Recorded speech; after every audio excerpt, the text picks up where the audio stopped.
नमस्कार दोस्तों, आप सभी का मेरे चैनल कहानी मैजिक मैं आपका स्वागत करता हूं। आशा करता हूं कि आप सब ठीक और तंदुरुस्त होंगे। तो चलिए आज की कहानी को शुरू करते हैं। बब्बू का जादुई अनुभव। एक छोटे से गांव में बब्बू नाम का लड़का रहता था। वह हमेशा कुछ न कुछ नया करने की सोचता रहता था, लेकिन उसकी सबसे बड़ी खामी थी, वह कुछ भी ठीक से नहीं कर पाता था। कभी पतंग उड़ाने जाता तो वह दूसरे की छत पर गिर जाती, कभी साइकिल चलाने जाता तो वह गिरकर धूल में समा जाता। एक दिन गांव के एक पुराने बाबा ने बब्बू से कहा, तू तो बचपन से ही कुछ करने की सोचता रहता है, लेकिन कभी कुछ खास नहीं कर पाता। क्यों ना तुझे एक जादुई किताब दे दूं जो तेरे सारे सपने सच कर दे। बब्बू को यह सुनकर बड़ा मजा आया। वह जल्दी से बाबा के पास पहुंचा और जादुई किताब ले ली। किताब पर लिखा था, जो भी इस किताब को खोलेगा वह खुद को सबसे मजेदार स्थिति में पाएगा। वाह, क्या मजा आने वाला है। बब्बू खुश होकर किताब खोलने ही वाला था कि अचानक से एक अजूबा हुआ। किताब से एक छोटे से जादुई घोड़े का सिर बाहर निकला और बोला, मैं तुम्हारा मजा बढ़ाने आया हूं। क्या घोड़ा? बब्बू चौंका। तू तो इंसान क्यों नहीं बना? मुझे भी तो लगा था कि इंसान बनूंगा, लेकिन किताब में घोड़े का ही जादू था। घोड़ा बोला और हंसी के ठहाके लगाने लगा।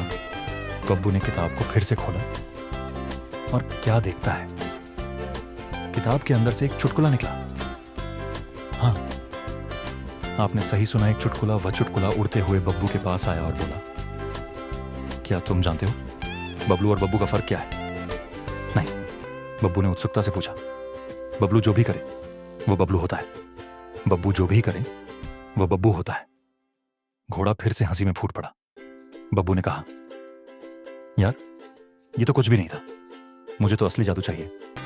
फिर किताब में से एक और जादू निकला, एक जादुई चश्मा जो बब्बू की आंखों के सामने आकर बोल पड़ा, अगर तुम ये चश्मा पहनोगे तो तुम जो देखोगे वही हो जाएगा। बब्बू ने चश्मा पहना और सोचा, चलो अब मजा आता है।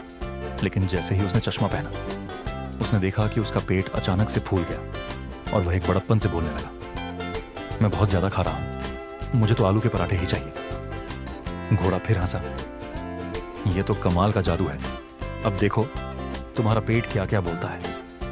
बब्बू को लगा कि अब तो उसका पूरा दिन हंसी में गुजरने वाला है। वह चश्मा पहनते ही हर जगह जादुई और मजेदार चीजें देखने लगा, जैसे गांव के बुजुर्ग लोग अचानक से डांस करने लगे और बकरियां हाउ गाना गाने लगी। अचानक से बब्बू ने देखा कि उसका अपना घर एक आलू की फैक्ट्री में बदल चुका था। बब्बू और घोड़ा हंसी में डूबे हुए थे और बब्बू बोला, क्या करूं, अब तो आलू के पराठे ही चाहिए। काफी देर बाद बब्बू ने किताब को बंद किया और घोड़ा उसे मजाक करते हुए बोला, तुमने इस किताब से जो मजा लिया वह किसी और को कहां मिलेगा। बब्बू हंसी में बोला, कभी सोचा नहीं था कि जादू इतना फनी हो सकता है। तो बब्बू ने समझा कि जादू हमेशा गंभीर और खतरनाक नहीं होता, कभी कभी वह हंसी और मजाक भी लेकर आता है। कहानी अच्छी लगी हो तो कृपया चैनल को लाइक और सब्सक्राइब करें।